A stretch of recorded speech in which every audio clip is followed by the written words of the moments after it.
Good day, everyone. Now we're gonna talk about the last chapter, which is the chapter 23, the Martyrdom at Bagumbayan. But before that, allow me to introduce our name. I am Rhea Migapar, together with my partner, Makagiling Salima Mama. So ngayon nga, dito pag-uusapan natin yung mga iba't ibang ginawa ni Dr. Jose Rizal bago siya namatay. Unahin nga muna natin dito sa kanyang last farewell letter na makikita nyo dyan ang ibig sabihin niyan ay express his love and dedication for his homeland of the Philippines, and he is also willing to sacrifice his own life to help achieve freedom and liberty for his country. At itong poem na to o kanyang farewell letter na to ay dinescribe niya para sa kanyang family, friends, and fellow Filipino as he faces his impending execution. So ngayon, proceed na tayo sa introduction ng Martyrdom at Bagumbayan. So here are the introduction ng Martyrdom at Bagumbayan. Before tayo mag-proceed doon sa mga ginawa ni Dr. Jose Rizal bago siya namatay, ay mag-proceed muna tayo dito kasi later on matatakil din natin to isa-isa. So here na nga, after the court-martial, Rizal knew he was stamped to die, o alam na ni Rizal na tiyak na mamamatay siya. Dahil nga siguro willing siya isacrifice ang buhay niya para lang maabot ang kalayaan ng mga Pilipino against sa Spanish Colonia. Alam niya nang hahatulan siya ng kamatayan ng Spanish colonial government dahil sa ginawa niya.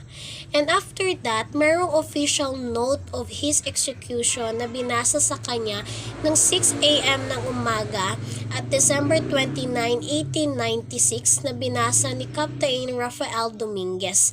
Si Captain Rafael Dominguez yung nagbasa ng kanyang official note of execution.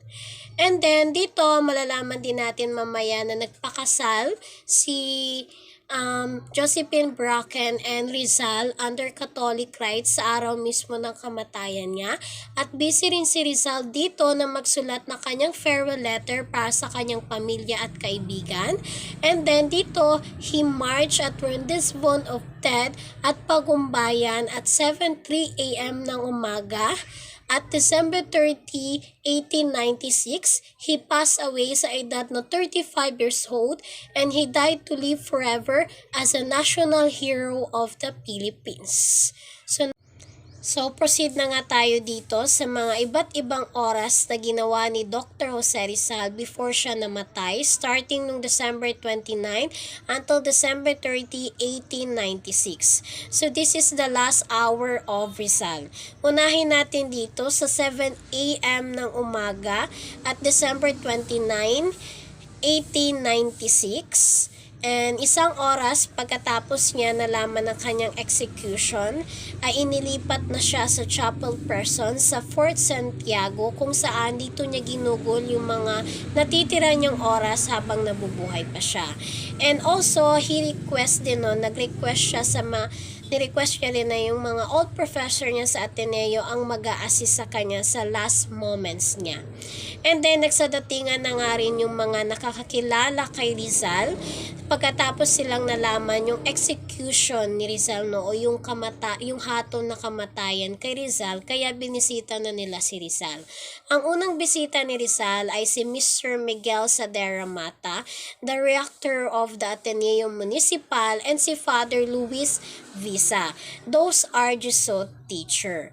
And then, nung 7:15 a.m. naman ng umaga, after 15 minutes, ay umalis si Father Sadera at naiwan si Father Visa and si Rizal.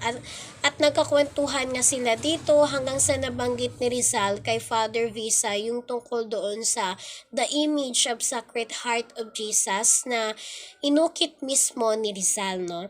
And then, sinabi naman ni Father Luis Visa, yes, I remember, hanggang nandoon pala sa yung image ng Sacred Heart of Jesus ay kinuha mismo ni Father Visa doon mismo sa kanyang pocket at binigay niya doon kay Rizal, at natutuwa naman na ni-receive ito ni Rizal na galing mismo kay Father Luis Visa.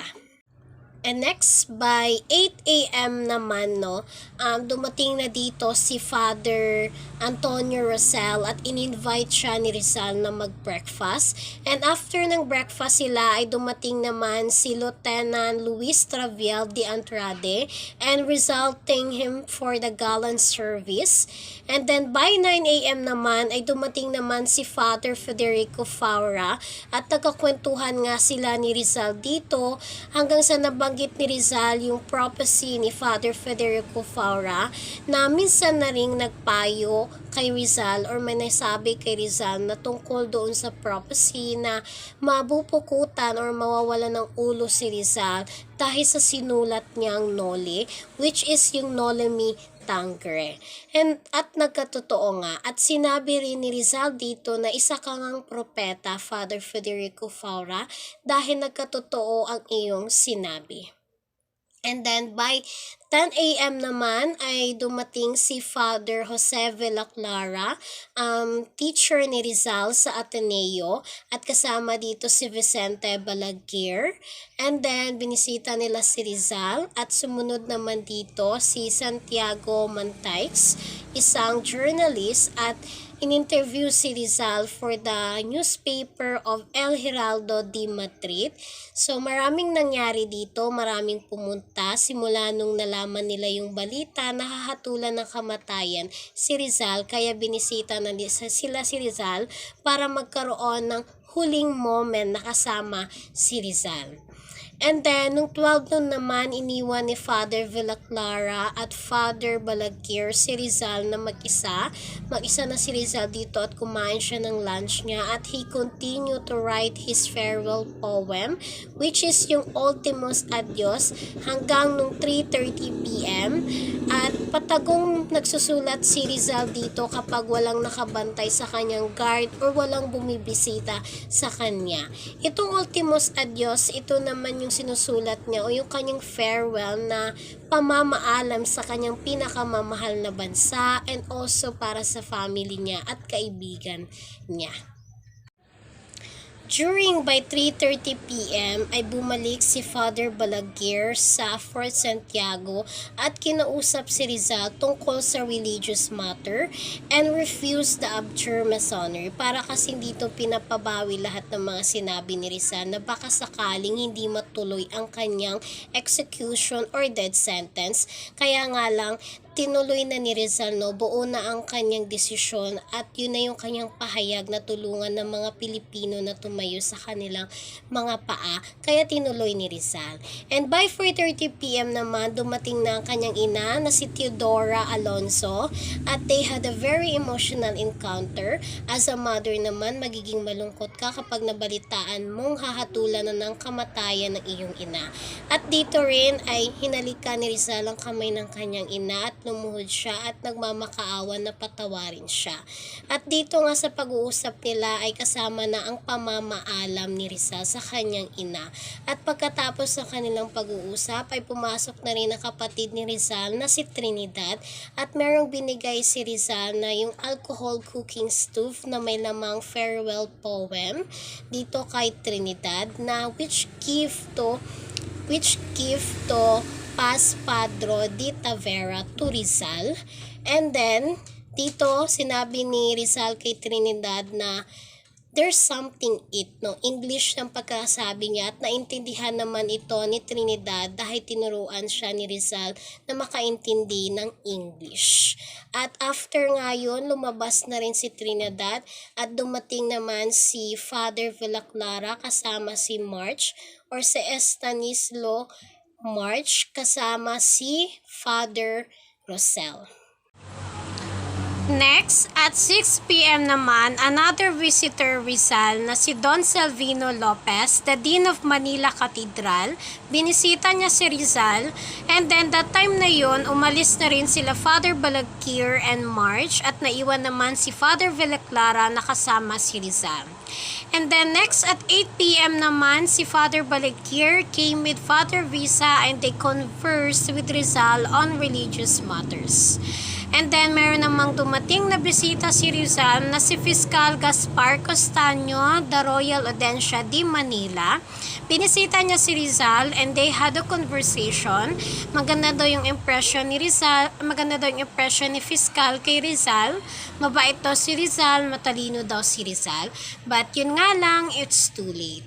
And then at 10 p.m. naman, the night of December 29, merong dumating na retraction letter na galing kay our Bishop Bernardo Onozeleda na para kay Rizal. Meron siyang hinandang retraction letter na para kay Rizal. And ito yung pinapabawi lahat ng mga sinabi ni Rizal at tutulungan ni Archbishop si Rizal na ibigay ito sa Espanyol na nagbabakasakali nga na magbago yung resistensya niya. Yun nga lang, nireject ito ni Rizal kasi daw it's too long or mahaba yung retraction letter na ginawa ni Archbishop. Kaya nireject ito ni Rizal. At higit din sa lahat, tinatanggap din ni Rizal kung ano man ang mangyayari sa kanya. And then, meron namang pinakita si Father Balagkir na another draft or retraction letter na galing kay Father Pio Pai, the Superior of Jesuit Mission in the Philippines. Meron siyang inandang retraction letter para kay Rizal. Nagustuhan naman ito ni Rizal, but Rizal wanted change made, no? Nagbago rin ang isip niya. And then, at 11:30 p.m. naman, Rizal wrote and signed the retraction in which abjure in Masonry. At na-witness ito ni Juan Del Fresno, the Chief of Guard Details, and si Eloy Moore, the Adjutant of Plaza. Na-witness nila ang pagpirma ni Rizal ng retraction letter. And after magpirma ni Rizal ng retraction letter, nag-confess siya kay Father Velaclara at nagpahinga na. Yung ginamin ko dito na nag-confess si Rizal kay Father Velaclara, ito yung i-confess lahat ni Rizal, lahat ng mga nagawa niyang kasalanan or mag-open up siya sa mga nagawa niyang kasalanan o yung mga tinatago niyang samang loob. No, magko-confess siya yun kay Father Velaclara. Actually, sa mga simbahan din, no, sa mga Catholics or sa Christian, merong ganito na magko-confess ka sa Father kung ano man ang nagawa mong kasalanan. At yun yung nagawa ni Rizal. Okay, next. The next morning, December 30, 1896, ito na ang last day ni Rizal. At 1:30 a.m. ng umaga, nag-start na si Rizal na magdasal and confess again. Lumuhod siya sa altar, praying with the rosary in hand and wearing a blue scapular of the Immaculate Virgin. At binasa niya ang Acts of Faith, Hope and Charity from the Spanish prayer book entitled Acceptation de la Muerte, and signed the page 49 at the end of the Acts of Charity. And then, nag-confess siya ulit kay Father Velaclara for the third time. Humingi siya ulit ng patawad o sinabi niya yung mga iba pa niyang kasalanan. After niya mag-confess, nagbasa siya ulit ng Thomas A. Kempis Imitation de Cristo. At 3:30 a.m. naman, narinig ni Rizal yung misa sa labas na kanyang selda at nag-confess siya ulit. And this is the fourth time he confessed and he received a communion. At 5 a.m. naman, dito na yung last breakfast ni Rizal. No? Pagkatapos ng kanyang almusal, he autographed some religious pictures and books which were his last souvenir para sa kanyang ina at sa kanyang mga kapatid na sila Josefa and Trinidad. And dito naman yung magpapakasal si Josephine and Rizal. Sinamahan nga ni Narcisa si Josephine na makarating doon sa Fort Santiago dahil magpapakasal sila ni Rizal and Josephine noong 5 a.m. ng umaga, the day of death sentence of Rizal. Dahil ni-request ito ni Rizal at pinakasal nga ito ni Father Balagkir at binigyan naman ni Rizal ng regalo si Josephine ng libro na Imitation de Cristo which he autographed na may nakasulat na To my dear and unhappy wife, Josephine, December 30, 1896, Jose Rizal. And then, by 6 a.m. naman, handa na si Rizal sa kanyang araw ng kamatayan sa Bagumbayan Field o Mass filled or mas kilala natin ngayon na Luneta at 7 a.m. na inutos ni Governor Polavieja. And then, nakapagsulat pa sa last day ni Rizal, nakapagsulat pa siya ng last letter para sa kanyang mga pinakamamahal na tao sa kanyang buhay, no? Ito yung sinulat niya nung 6 a.m. ng umaga nung December 30, 1896 sa araw ng kanyang kamatayan. Sinulat niya yung letter para sa kanyang ina, ama, at sa kanyang nakakatandang kapatid na lalaki at sa kanyang matalik na kaibigan.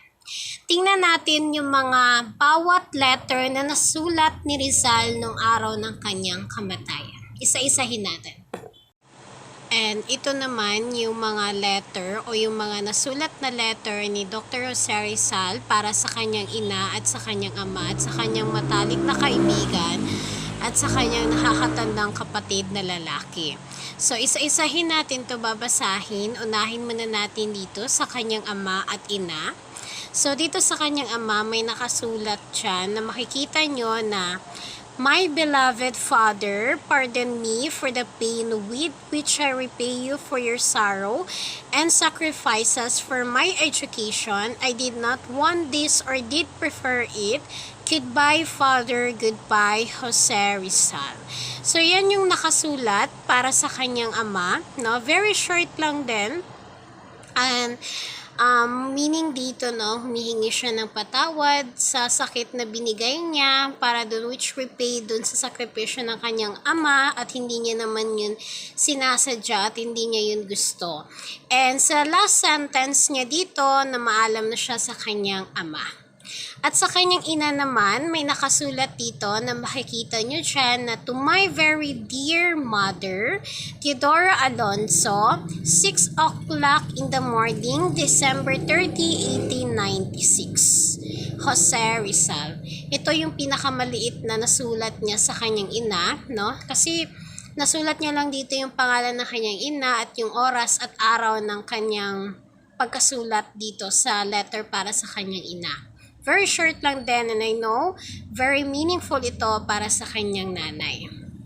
And then next, ito naman yung para sa matalik niya na kaibigan na nakasulat sa German at translate lang sa English para ito sa kanyang matalik na kaibigan na si Professor Ferdinand Blumentritt, na may nakasulat na makikita niyo siya na, "My dear brother, when you receive this letter, I shall be dead tomorrow at 7. I shall be shot, but I am innocent of the crime of rebellion. I'm going to die with a conscience. Goodbye, my best, my dearest friend, and never think ill of me for Santiago, December 29, 1896, Jose Rizal." Alam naman natin, no, mula sa bawat chapter, nakikita or napapansin or nalalaman natin yung kung anong meron sa pagkakaibigan ni Blumentritt pati ni Dr. Jose Rizal. We know naman that they are very close at kung gaano kabait si Professor Blumentritt, yung pinapakita niyang kabaitan para kay Jose Rizal, no? Kaya naman ganun na lang kahalaga para kay Rizal si Professor Blumentritt para sa kanya. Yung dito sa letter na sinulat ni Rizal para sa kanya matalik na kaibigan, no? Para kay Professor Blumentritt, ito yung parang sinasabi dito na inosente siya.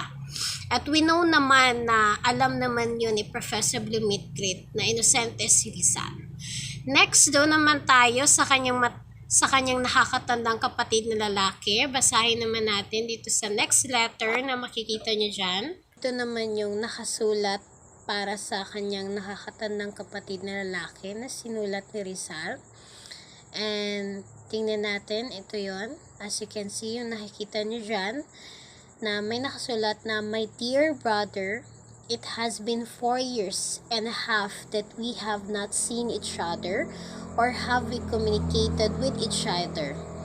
I do not think it is due to the lack of affection on my part or on yours, but because knowing each other so well, we do not talk to understand each other.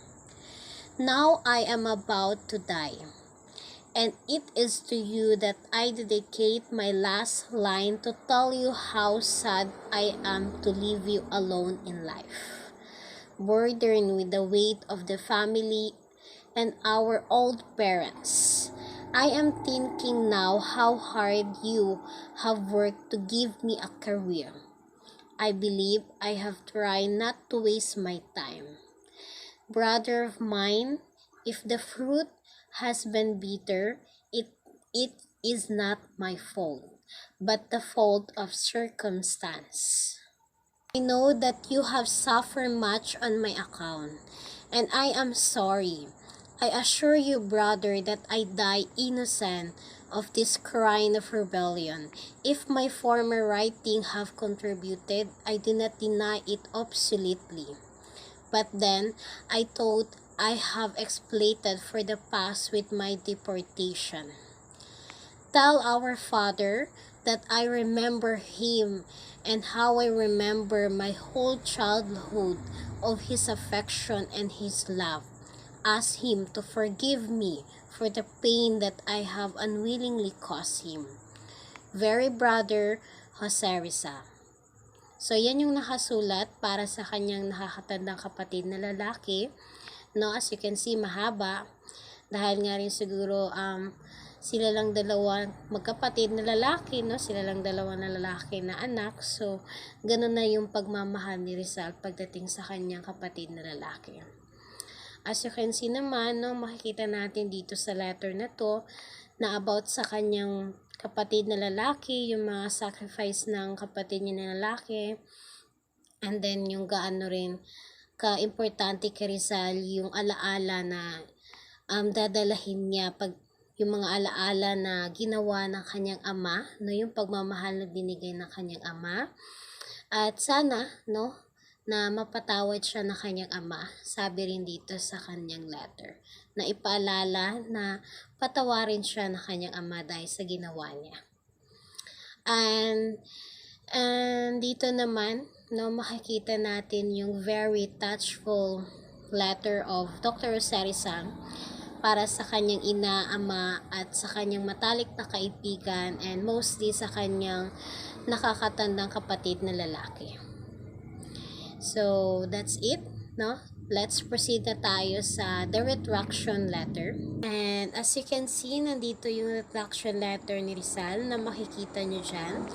Yan po yung kanyang retraction letter. Hindi ko na yan babasahin. Nandyan na rin yung copy original ng kanyang retraction letter. And then, nasabi dito na dapat maunawaan na ang binawi ni Rizal ay ang kanyang mga pagkakamali sa relihiyon at mga pag-atake laban sa simbahan, hindi ang kanyang paniniwala sa politika. And nasabi rin dito na ang simbahan daw sa katotohanan ay nababahala lamang sa espiritual na kapakanan ng isang tao or kapakanan ng tao. And then, pinipili rin daw or pinipili ng bawat Katoliko ang kanyang pilosopiyang pampolitika. Maaari daw siya ay isang monarkiya or isang demokrata or isang nasyonalista or isang internationalista or isang liberal o isang konserbatibo. At nasabi rin dito na dun sa retraction ni Rizal, ang pagbawi daw ni Rizal ay hindi nakaka-epekto sa kanyang pagkatao bilang isang bayani. At hindi rin dito hindi rin dito na pinawawalang bisa ang kanyang mga pananaw sa kalayaan o sa politika at kapakanang panlipunan. Gaya ng ipinahayag niya sa kanyang mga sinulat lalo na doon sa Noli at Feli. Ang Catholicism at patriotism daw ay magkaugnay or co-hand together.